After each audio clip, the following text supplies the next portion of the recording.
Financial Advisors in Pleasanton, and I will be your moderator today. Keep in mind that to keep the webinar more interactive, we definitely encourage you to submit questions throughout the webinar and use the Q&A box to submit your questions, not to be confused with the chat function, which is disabled for webinars.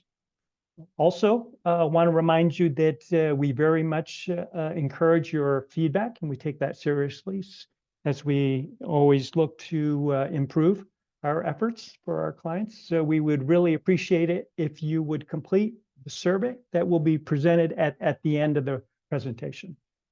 All right, with those housekeeping items taken care of, I would first of all like to introduce today's speaker, Daniel Goodman.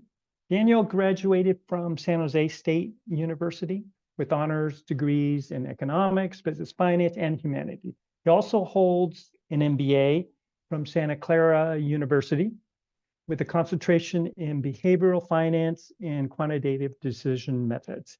Daniel is also a certified financial planner and a chartered life underwriter. He is the director of financial planning and wealth advisor here at Sierra Pacific Financial Advisors, and he has over 20 years of experience in the financial industry and enjoys his extensive financial planning and investment knowledge to champion financial literacy and help others and clients achieve their personal and financial dreams. Daniel and his wife and 3 daughters live in Livermore. They enjoy gardening and I understand used to raise chickens as well there. Daniel was the owner of the Good Brewer, a small home brew and winemaking shop in Livermore before he came to Sierra Pacific. With that housekeeping taken care of, Daniel, the floor is yours. Thank you very much, Kirk. I appreciate that. And yes, I did used to raise chickens, so I don't really miss the cock-a-doodle-doos, first thing in the morning. But I do miss the fresh, free eggs. Well, it's not really free because you got to buy the chicken feed and all that. But anyway, thanks everybody for coming today. Looks like we have a pretty full house today, so I want to just let everybody know. Really appreciate you taking some time out of your day for us to talk about reducing taxes in 2024. And we're talking about both, those of you that are individuals, like how can I help with my taxes, but also for those CPAs out there today who want to know, well, how can I do more and help my clients maybe do a little bit more tax planning and help them to be a little more tax aware. So with that, we'll look at our agenda for the day or for the next 45 minutes to 50 minutes. So what we're going to do is we're actually going to go through all of the different tax forms, and we're going to kind of go line by line a little bit and look for opportunities in each of those. So one thing I do want to make clear, I am a certified financial planner. I am not a certified public accountant. So this is really going through the tax forms from a planner's perspective on how we can do things to help us with tax. But as always, you really want to make sure for you individuals out there that you're talking with your tax advisor, your tax pro, about how you can actually take some concrete steps with this. And for you CPAs out there, just trying to help you guys just offer more services to your clients, and how we can go about tax planning and how we can work together as CPAs and financial advisors. So the first thing we'll do is we'll look at the 1040. We're just going to look at some opportunities to defer income, RSUs for those of you that are in the high-tech world, qualified charitable distributions, and qualified longevity annuity contracts for you that are in retirement. And then how can we deal with capital losses? No one likes a loss, but glass half full, there are opportunities there. Then we'll look at the Schedule D. We'll look at capital gains and losses. So what are some opportunities around there? Asset relocation. For those of you that own rental properties, depreciation recapture. You get to take that depreciation expense every year, but when you sell the property, guess what? Uncle Sam wants that money back. So how can we help with depreciation recapture? And then we'll talk a little bit about qualified small business stock. So this is for those folks that are like in those early startups, or you're the founder, and how can you save some money on capital gains?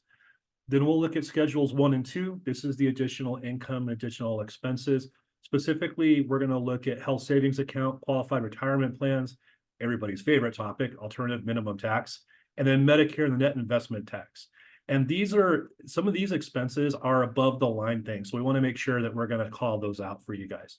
And then we'll look at Schedule A. So that's your itemized deduction. So what are things we can do in this world today where it's kind of difficult sometimes for some people to get that itemized deduction. Then we'll look at Schedule C for your business owners out there, or you CPAs who have business owners. So we'll look at the profit and loss from business. How can we do some things around there? And then finally, we're just going to take a quick look at Schedule E, which is that supplemental income and loss statement, really around those of you that maybe have a short-term rental. And how do you kind of report what are some things you can do around taxes from there and things to be aware of. So first, we'll look at the 1040, line 1, taxable wages. So this is where we're going to get started. So do you or your client receive a bonus at the beginning of the year? If that's a yes, and you're in a high tax bracket, you might want to consider deferring that bonus to January. This also assumes you're going to be in a lower tax bracket in the next year. So if you had some things happen in 2024, because we're in 2024 now, that are going to give you some big income, if you can defer that bonus to next year, you can do that. The alternative is also true. So if you get a bonus in January and you had a low income year in December, or you had a low income year this year, think about actually accelerating that bonus if you're able into December, into the end of the year. So again, what we're trying to do is we're trying to shift income from a high income tax year to a low income tax year. So that's the idea behind that. Next are RSUs, restricted stock units. So again, as most of you know, that's a W-2 reportable ordinary income item. So whenever those RSUs vest, whether it's annually, quarterly, semi-annual, that ends up on your W-2. So can't really do much about that. But what you can do to help mitigate the tax impact, the cash flow impact when it's time for tax day, is see if you can't increase your tax withholding through payroll. You might normally be in, say, a 22 or 24% federal tax bracket, but with those RSUs that they vest, all of a sudden they pop you up into that middle 30 bracket. So the idea here is, well, let's refile our W-4 for our employer and let's increase our tax withholding.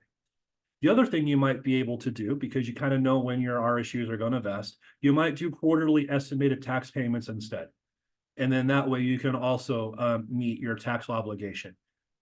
Either one of these two things helps you to avoid that underpayment penalty. Because remember, our tax system is a pay-as-you-go system. That's why we do payroll withholding. So if you have a significant amount of income relative to the prior year, you're likely going to have that underpayment penalty. So if you can make some adjustments, you can avoid that penalty. So you can have the money available, pay your taxes, avoid that underpayment penalty. Line 2B and 3B, this is taxable interest and ordinary dividends. So these are things, this is income that's getting thrown off your taxable investment account and getting taxed at that ordinary income rate. So again, that 22, 24, 32, 35 plus tax bracket. So if there is a large amount of taxable interest or ordinary dividends, this indicates the potential for tax savings by moving those investable assets into something that's more tax advantaged. For example, rather than holding corporate taxable bonds, consider municipal funds, municipal bond funds, or municipal bonds in general, because those are neither taxed at the federal or state level. Now, again, the interest payment on those are lower than the corporate bonds, but because they're not taxable, there's an equivalency there, and you save on tax. So there's some math you can do to make sure what that post-tax equivalent rate is. But yes, municipal bonds over corporate bonds, if you're in that higher tax bracket, will save you taxes. Also, consider if in your taxable brokerage account, you have a lot of mutual funds. Consider getting rid of those and changing those into exchange traded funds. Because a mutual fund is required to distribute both income and capital gains during the course of the year. Whether those monies get reinvested or paid out to you to your bank account, you're still paying tax on those. If instead you hold exchange traded funds or an ETF in your brokerage account, ETFs are not required to spin off all that income on all those capital gains. So the ETF is a much more tax-friendly and tax-efficient way to have growth inside your brokerage account. So those mutual funds and those corporate bond funds, those are the things you want in your retirement accounts, because there's no tax there until you start making withdrawals. So next up, still on the 1040. Now we're on line 4. We're going to look at IRA distributions and then capital gains and losses. So on that line 4, those are your taxable IRA distributions. So if your client or if you yourself are of RMD age, so you're 70 and a half or you're 72, and you're taking RMDs, but you don't need all that money. You don't need all that RMD for expenses. So a couple of things you can do. You can consider what's called a qualified charitable distribution. And so this is a charitable gift you make directly to a 501c3 organization. And the amount that you give to charity in that way is not taxable to you. But you have to make sure it goes directly to the charity. If it goes to you, then the charity, that's still taxable. So it has to go to the charity. The other thing you can do is what's called a qualified longevity annuity contract, or a QLAC. So there's some limitations around this. For example, it can only be up to $200,000 as of 2024. But the idea behind a QLAC is you can take some of that IRA money that you've got, you put it in a QLAC, and then you don't have to pay any RMDs, or there's no RMD requirement until you reach age 85. So that's another way that you can carve off some of that retirement money that you don't need today, that you don't want to pay RMDs on, and you can put it into the future.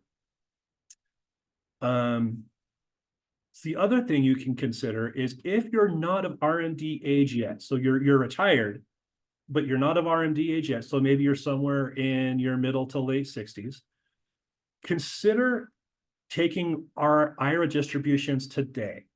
Now, you have to balance out the income tax on the IRA distribution versus if you're just living off your brokerage account. But the idea behind taking IRA withdrawals today is that you're actually working down your IRA balance. The other thing you can do is a Roth conversion. If you do a Roth conversion, you do pay tax on the amount you convert, but again, you're making that IRA smaller. And if you can make that IRA smaller, then you're going to have a lower RMD when the time comes, and you're going to have a lower tax bill.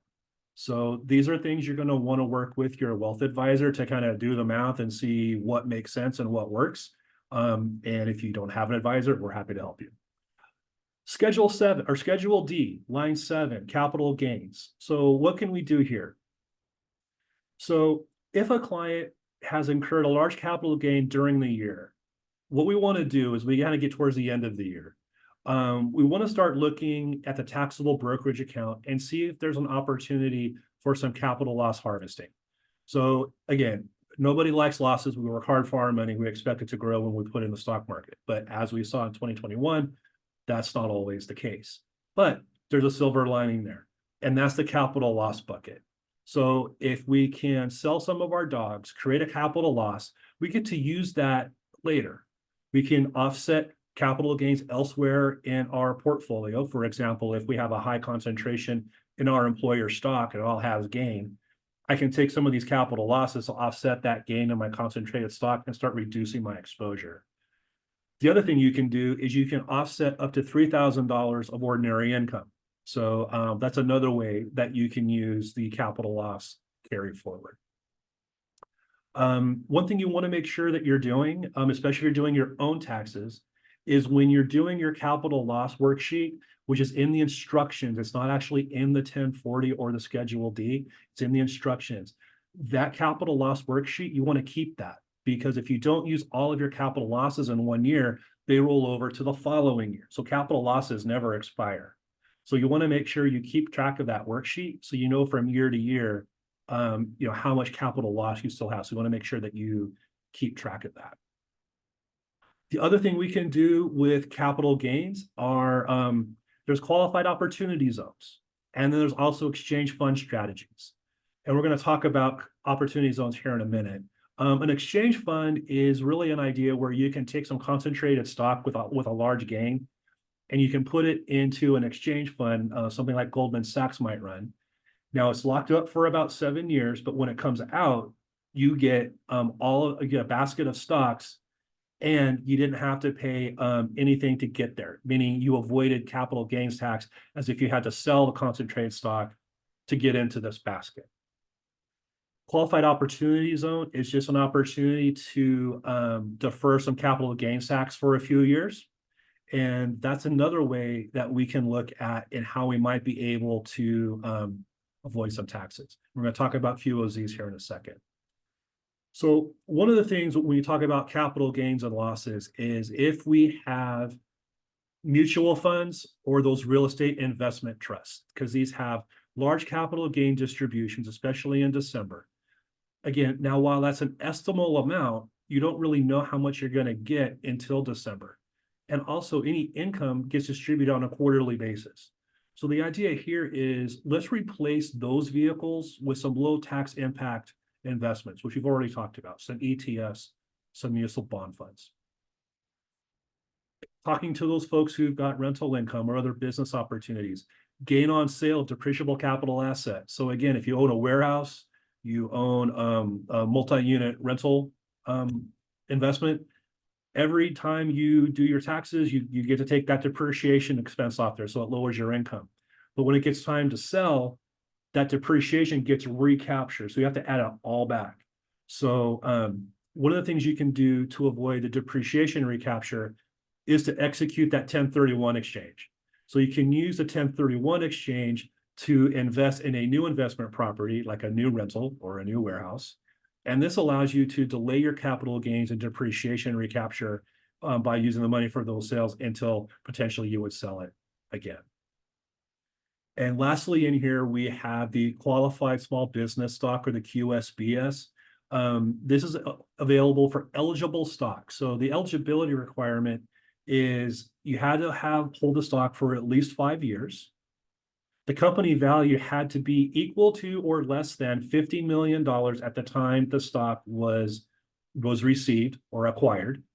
And the company had to be a C Corp at issue and during the entire holding period. So there are some requirements around this. However, you're able to save up to 10x your investment in capital gains tax, or $10 million, whichever is greater.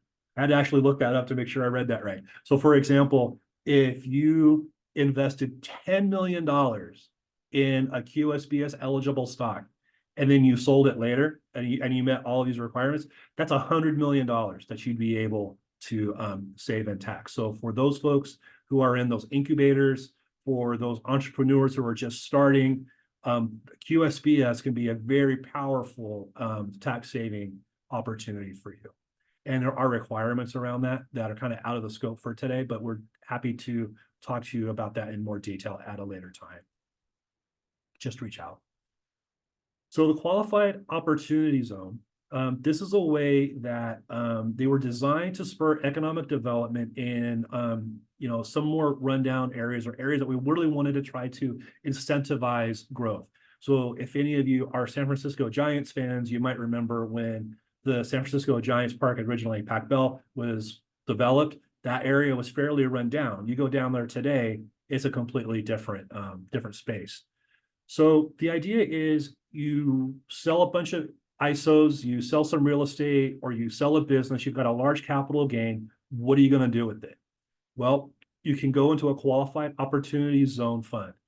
What that does is it kicks the can of the capital gain tax due till 2027. So it doesn't escape it, it just defers it. So it gives you time to build up the money to enable to pay the tax.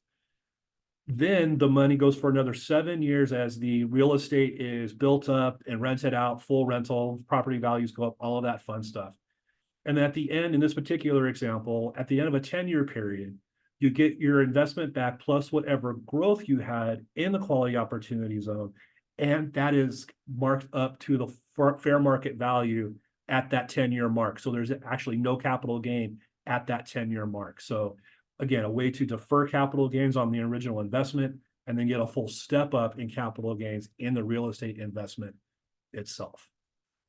So I'll take a quick breath there. That was a lot in the last 15 minutes, and see if there are any questions from any of our participants today.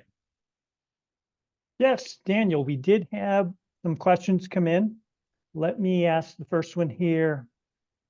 My client participates in their employer's ESPP, so employer stock purchase plan. So this must be from a CPA online. Last year, the cost basis for the ESPP shares was incorrect on their 1099. Why was that? Is that something you can address, Daniel? Yeah, actually, it's a really good question, and I think it happens more often than not, and probably people aren't even realizing it, especially if you're doing your own taxes.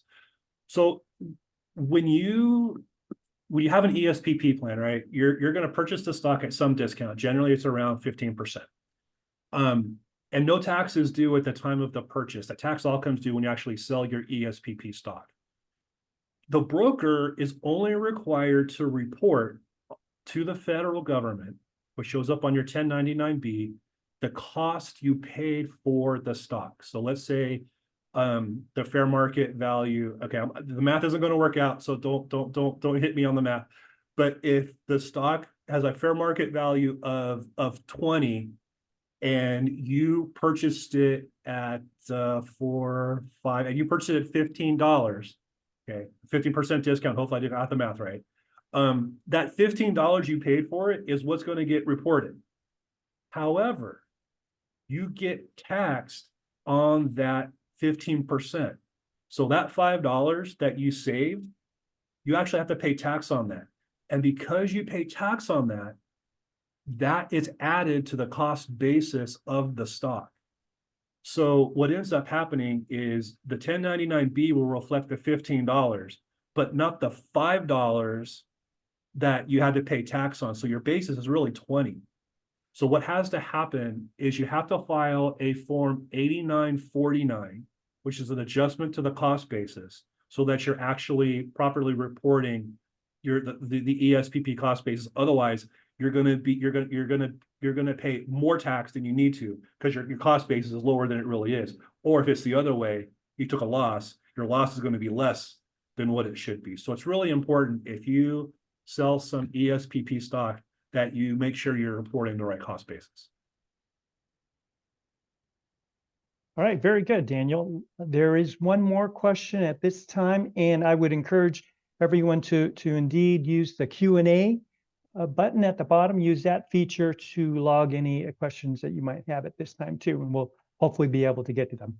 The next question we have there is, I make annual contributions to my IRA. Can I deduct those?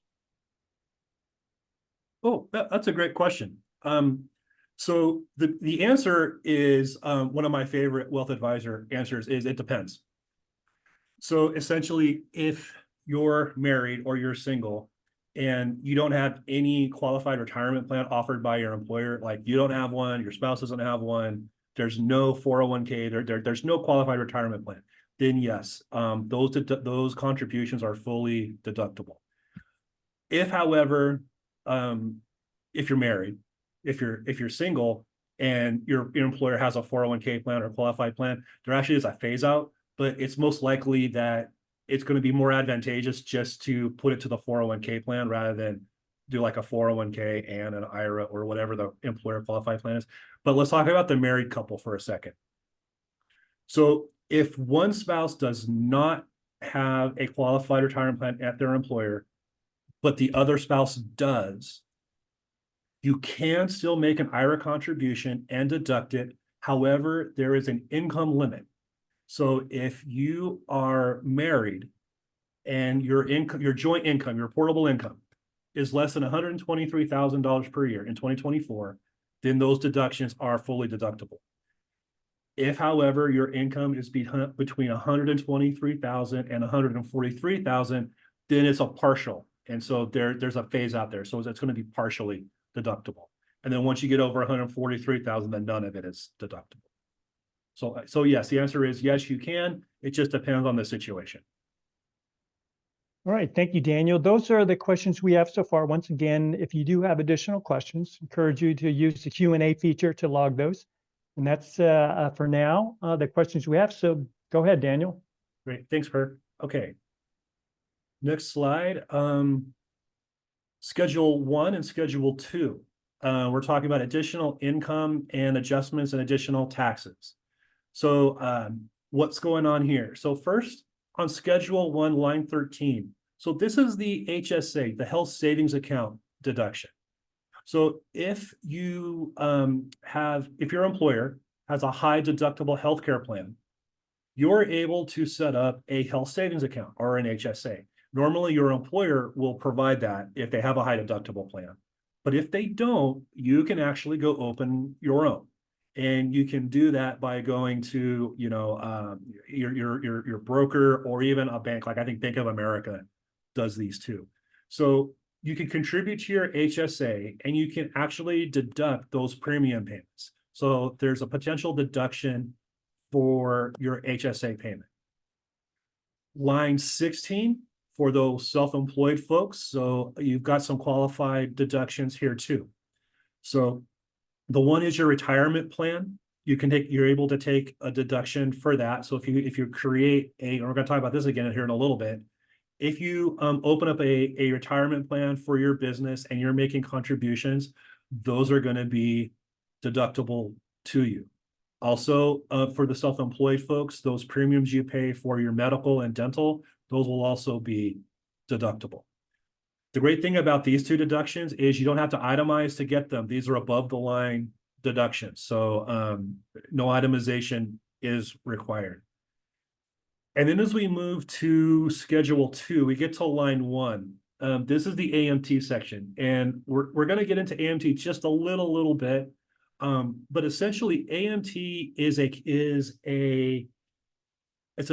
parallel tax system to our regular tax system that we always do every year. Basically, there are things that we get to subtract out or we don't include in our regular tax calculation that we have to add back or include in AMT. The one that we see the most is when people exercise an ISO. So, because that value of the fair market value to the exercise price or the strike price, that bargain element, that's actually an add back item to AMT. So we want to make sure we're not creating some AMT issues.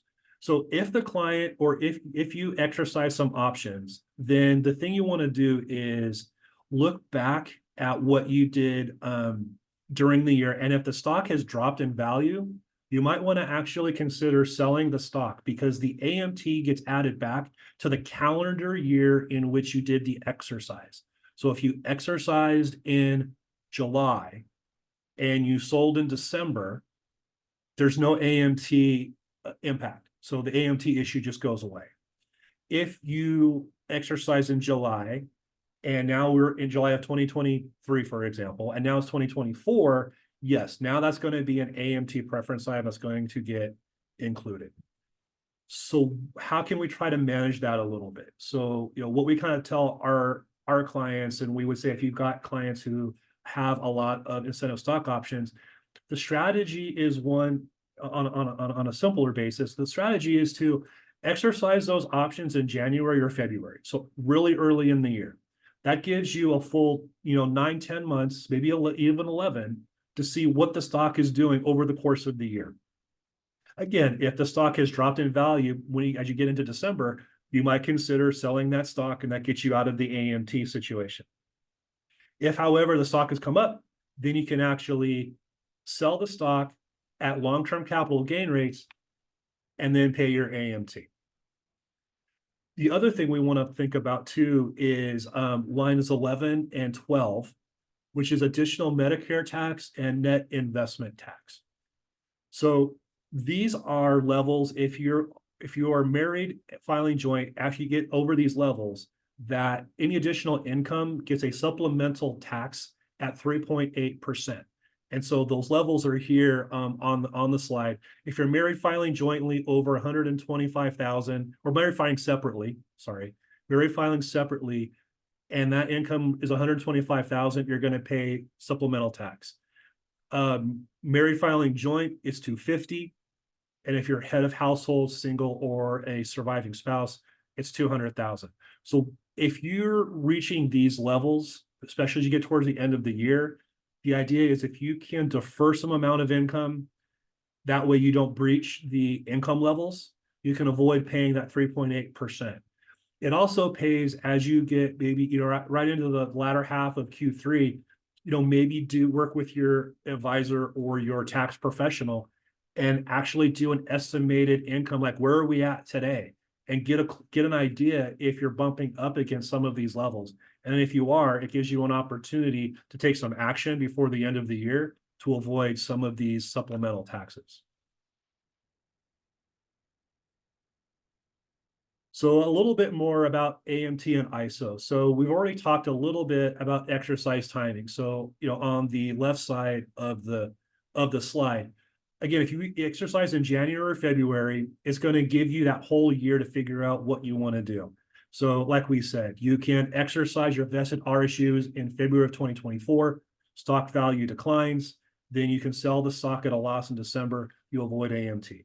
Opposite side, if stock rises, you hold it, you wait till March, you've held it for over a year, long-term capital gain rate, sell it, pay your AMT liability. On the right side, we see an opportunity for a little bit of actual more proactive planning or additional proactive planning. As you get towards the end of the year, again, you can work with your advisor, work with your tax professional. You can actually say, you'll have a pretty good idea of what your income's going to be. And it gives you an idea of how much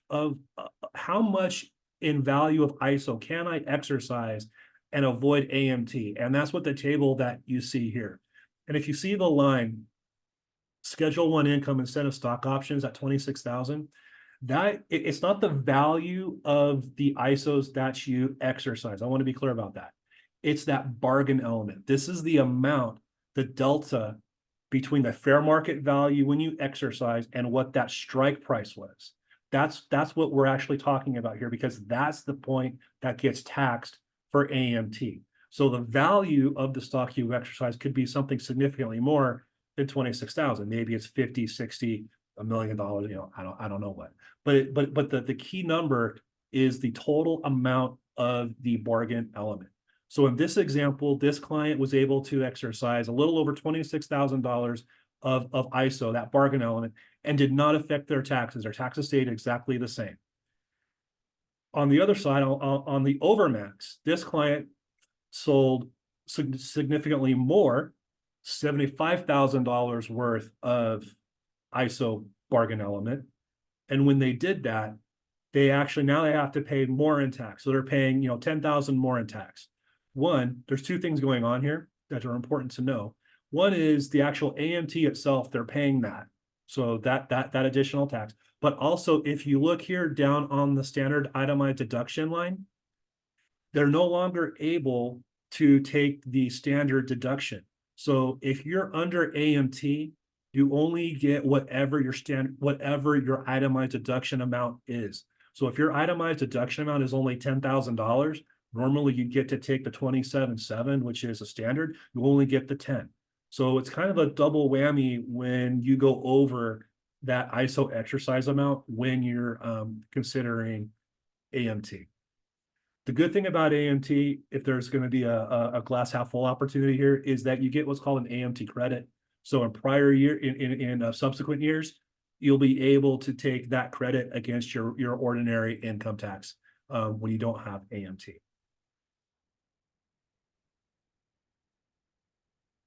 So talking more about deductions, we have our Schedule A here, itemized deductions. So with the Tax Cuts and Jobs Act of 2018, we all know it got a lot more difficult to itemize, but then the standard deduction went up, among other things.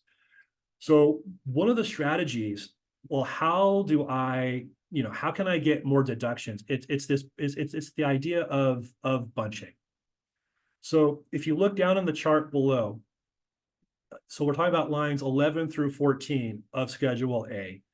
So in this particular example, we have clients who they give $7,000 per year, and we're looking out 5 years. They're going to give the $7,000. They've got income tax, property tax, or home mortgage. So if they just give $7,000 a year, their standard deduction is still greater than if they were to itemize. So all they get for those 5 years is $27,700, which is a total of $138,500 for the 5 years. If, however, they bunch those charitable gifts, because typically when we think about those deductions that we are able to itemize, gifting is usually the easiest one to manage. We can have some management over medical and dental expenses. Sometimes we can accelerate those as well, which will be helpful. But charitable gifting tends to be the one that's easiest to control. So in this case, rather than spread their gifting over 5 years, we have them just say, let's just give all of it in 1 year. So we do all of it in 1 year. Now we're gifting $35,000 in 1 year, and then we're not doing anything for the next 4. Okay. All the rest of the numbers are the same. So the gifting is the only thing that changed. So now in that first year, rather than taking the $27,000 deduction, they're able to take their itemized deduction, which is close to $55,000. Now they get the standard deduction the next 4 years, 27.7. After 5 years, their total deductions that they were able to take is $165,300. So that is almost $27,000 in extra deductions they can take by bunching that charitable gifting all in 1 year. So that's one of the things you can think about, if you're a little altruistic and, charitable gifting is something you really like to do, consider bunching those all up into 1 year if you're able to do that. The other thing you want to make sure that you do is you want to gift appreciated stock. So, because when you do that, you don't pay any capital gains tax on the gift of the stock, nor does the charity have to pay any tax. So it's a very efficient way to do this gifting. Because if you take, say, your Apple stock and you sell that, and you have to raise cash to then gift the cash, you have to pay capital gains on that. And so you're actually gifting less money than you really intended to. So just gift the appreciated stock, and then it's a much more tax efficient way to do that. Also on Schedule A, we have lines 5 through 7, which is the SALT tax. That's the state and local taxes deduction, which is currently capped at $10,000. So for those of you that own your own home, you're probably aware of this tax or this deduction, as well as your mortgage interest deduction. Problem is, you only get the SALT deduction and the mortgage interest deduction if you're itemizing. If you're not itemizing, then you don't get either one of these two things. In terms of SALT, Congress is actually taking this up. I think even today, I read a story that they're looking at adjusting the SALT tax, but I think it's got a rough road to hoe. But the current bill under discussion would actually double it to $20,000. So we'll see if we'll see what happens in terms of the SALT deduction, if that's going to get raised, because there's a lot of will to try to do that in some places, New York and California especially. Lines 8 and 10, that's the mortgage interest deduction. The important thing here to note is that there's a limit to that interest deduction. So at the federal level, it's $750,000, and at the California state level, it's $1 million. So just from a tax perspective, there's no benefit to carrying a mortgage loan greater than $1 million, because you don't get any more tax benefit from it. So if you're going to buy a $2 million home, maybe you put $1 million down. Now, there's also conversations and planning around, the opportunity cost of that. Because if I only put 20% down, that means I still have $600,000 I can leave in the market earning, 5 or 6%. But maybe that's offset because now I have a lower mortgage, principal and interest payment, right? So I'm just talking here strictly from the income tax perspective, is that once your mortgage is over $1 million, there's no more tax benefit to that. And I think we'll pause there again. I know there's a lot of information, a lot of stuff in tax. I'm going a little fast, but yeah. So we'll pause there for any other questions. Very good, Daniel. We did have a question come in surrounding, looks like HSA that you had mentioned previously. I owe an S Corp LLC. My wife and I are employees. Can we make HSA deduction? That's a good question. And I'm going to say, I'm not 100% sure, but I would say if you have a high deductible medical plan, so your S Corp has a medical plan, provided to all your employees, then I would say an HSA would be available to you. I'm not 100% sure on that. I'm fairly confident, but I'll look it up real quick and I'll ask a professional tax person and I'll get back to you on that. But my guess would be that as long as it's a high deductible medical plan offered to everybody in your S Corp, you should be able to have that HSA and take that deduction. Because again, those two things go together. You can't have an HSA if you don't have the high deductible plan. And you have to be enrolled in the high deductible plan. So you have a couple of things that need to be true. Very good, Daniel. Another question is, what is the donor advised fund? Oh, that's a great question. Okay, so a lot of times when we make a charitable contribution like to our local church, we just go up to our pastor. We're like, oh, how much money do you want, pastor? Here you go. And you make the check to St. Charles Borromeo and off you go. However, a donor advised fund is an account based, actually, it's an account managed by, and I'm not pubbing Charles Schwab, but they're the one that come to mind, where you actually make the contribution to the donor advised fund. That's not the charitable gift per se, but you've written a check to Charles Schwab Donor Advised Fund. That is now a completed gift. However, you can leave it there. You haven't actually given it to a charity. You've just let Charles Schwab manage it. Okay. So it's still sitting there. You can let that money grow. And then when you're ready, then you can say, oh, now you can distribute it to my favorite charity, Boys and Girls Club of America or Cars for Kids.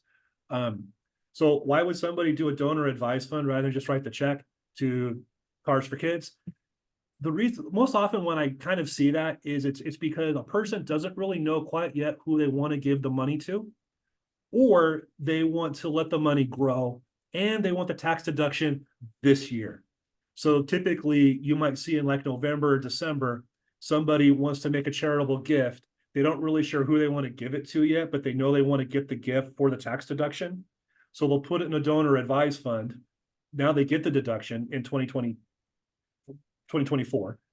And then in 2025, they actually distribute the funds to however many charities they want to distribute it for. So that's what a donor advised fund. It's just another vehicle to make it easier to do those contributions. Very good. And can you donate money to your family and take it off as a gift? That's another question. Not a deductible gift, no. It has to be a 501c3 organization. Another question has to do with Roth that was mentioned earlier. Roth conversion may not make sense for moderately high income filing single. Mm-hmm. What do you say? Can you comment on that, Daniel? Yeah, I can. It's interesting. I heard a good friend of mine the other day said, when you're a hammer, every problem in the world is a nail. And that's not exactly the case. First of all, I love me some Roth conversions. Generally speaking, they're a great tool, and they should be used. I mean, it gives you tax diversification. So if you're on Medicare and you need some extra income, there's this thing called IRMA, and if you go above the income limit, this IRMA limit, all of a sudden your Medicare premiums can skyrocket. Also, taxes on Social Security. If you are taking money out of that IRA, that's taxable income, you could increase the tax due on your Social Security benefit. Also, we talked about it earlier, that Medicare surcharge, that net investment tax credit. If you're taking a significant IRA withdrawals, you could potentially run into that as well.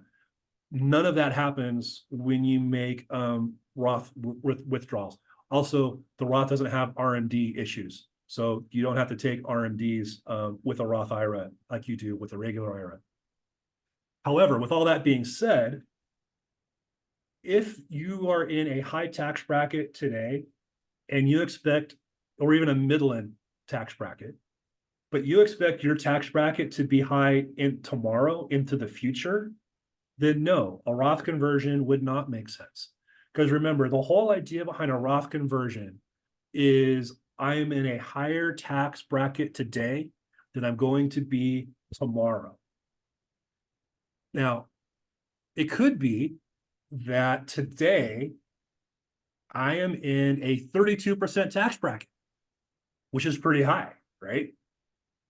However, because I have a big fat pension and I have a big fat IRA that I'm going to be taking RMDs for in a couple of years, my tax bracket is going to jump up to the 38 percentile, or maybe even the 50 percentile. Who knows?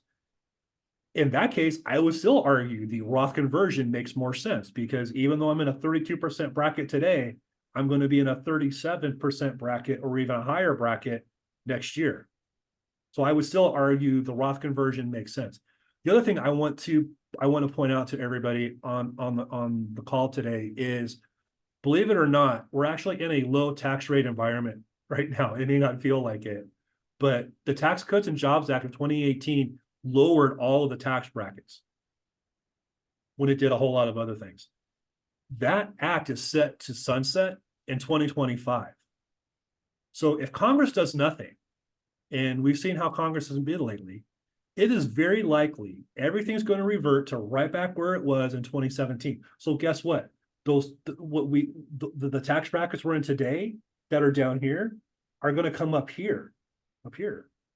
So again, I would argue that it is highly likely that we're going to find ourselves in a higher tax bracket in the next 3 to 5, 7 years than we are in today. So again, I'm not trying to say that every problem is a nail right now, but I would still say a Roth conversion makes sense, but we do have to evaluate it on each individual basis. So I will end with that. It does have to come down to each individual circumstance. Okay, very good, Daniel. Those are the questions we have for the moment. And again, encourage anyone to submit any additional questions. Just use the Q&A button there in the Zoom feature. Great. Okay, so carrying on.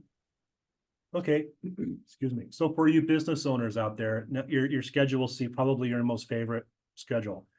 A lot of what's going on here, line one, we're talking about income, and then part two is all about expenses.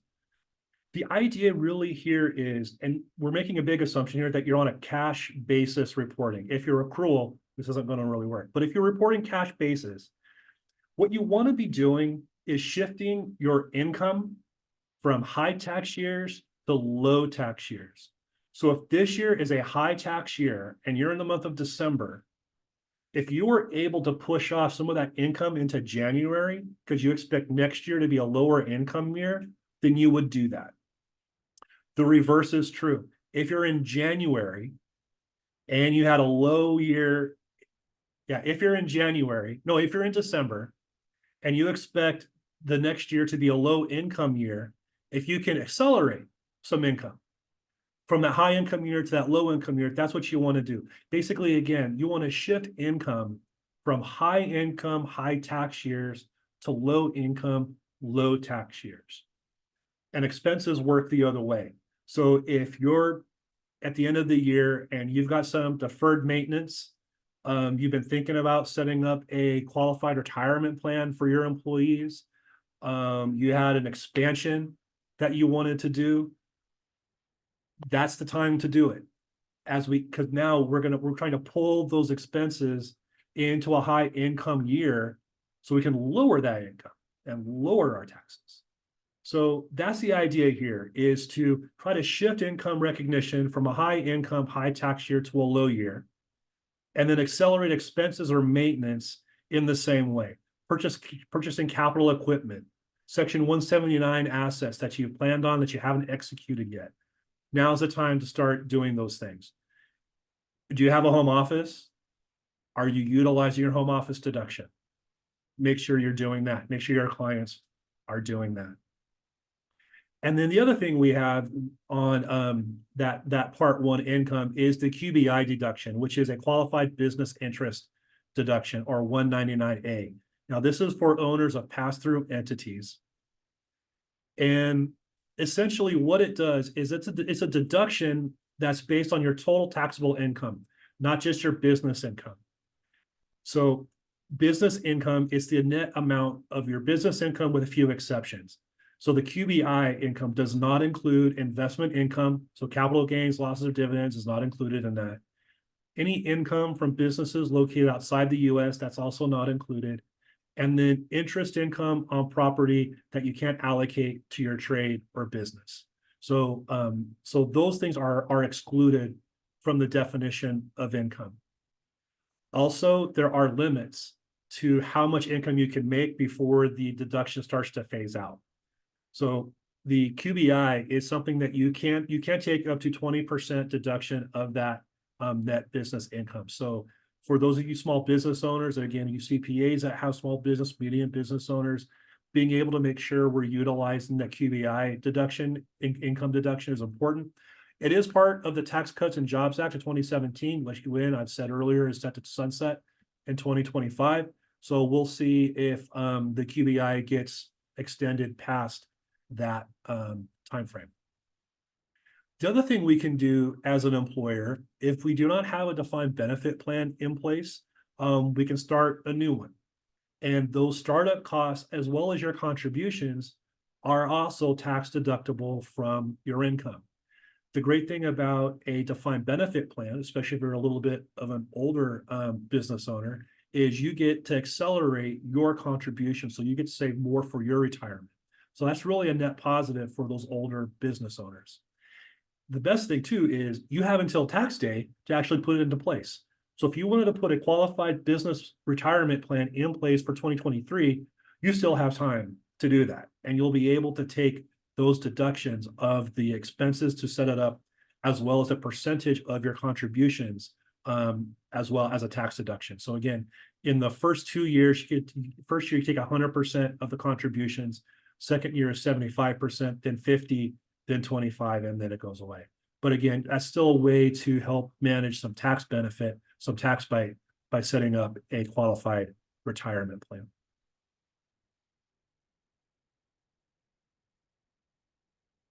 And then here we have Schedule E, which is a supplemental income and loss statement. Really, this goes more towards you all that have those short-term rentals. So whether it's an Airbnb or VBRO or something like that, one of the things you really want to be watching is, in order to get the deduction, is what we call fair rental days. So you can only, if you use the house for more than 15 days for personal use, then that expense deduction is going to get reduced. So you always want to be sure you're monitoring, if you're using it for your own personal self, how many days in the year are you using that? So because that will impact how much you can deduct. Lines 3 and 4, rent and royalties, same kind of thing. If there's an ability to defer some revenue into the following year to keep your income lower this year, you're in December, you might consider doing that. And again, lines 5 through 21, which are all of the expenses to put together the house and run the rental. If you can accelerate those expenses into the year, thereby lowering your income, something you might want to consider doing, or prepay those fees, anything like that.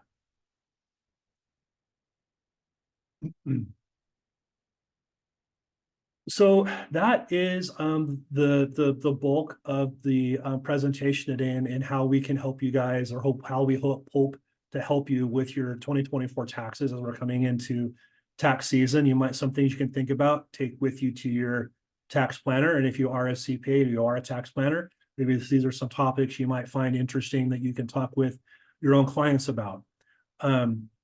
So a little bit about Sierra Pacific Financial Advisors. We are a boutique management firm here in the East Bay, located in Pleasanton. We do believe in holistic financial planning. So not just investment management, but retirement planning, tax planning, stock options, and execution strategies. We have clients that work Google, Meta, Apple, Microsoft. We help them all. College funding, for those of you that got your kids getting ready to go into school, we can help you try to fund that and manage that. Risk management with insurance analysis, make sure that your estate is protected from the unknowns and the unexpecteds. For charitable and estate planning, really happy to help you guys with that. We're finding more interest with estate planning recently, again, because the Tax Cuts and Jobs Act is getting ready to expire. That has some estate planning implications, so we're seeing more interest in that. And then finally, for our small and medium-sized business owners out there, we do offer corporate retirement plan strategies, some advanced planning strategies for you as well. So if you have a need for any of these things, we would be happy to discuss anything you might have, any issues you might have. So with any and all financial webinars y'all probably been to, there's always a disclaimer. So we'll get that out of the way now. So all investments involve risks, including possible loss of principal.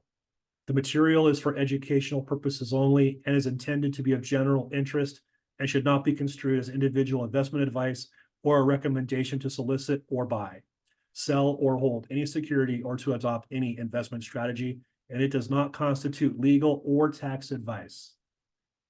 Okay, so if there's any other questions right now, we're happy to answer any remaining questions from the participants today.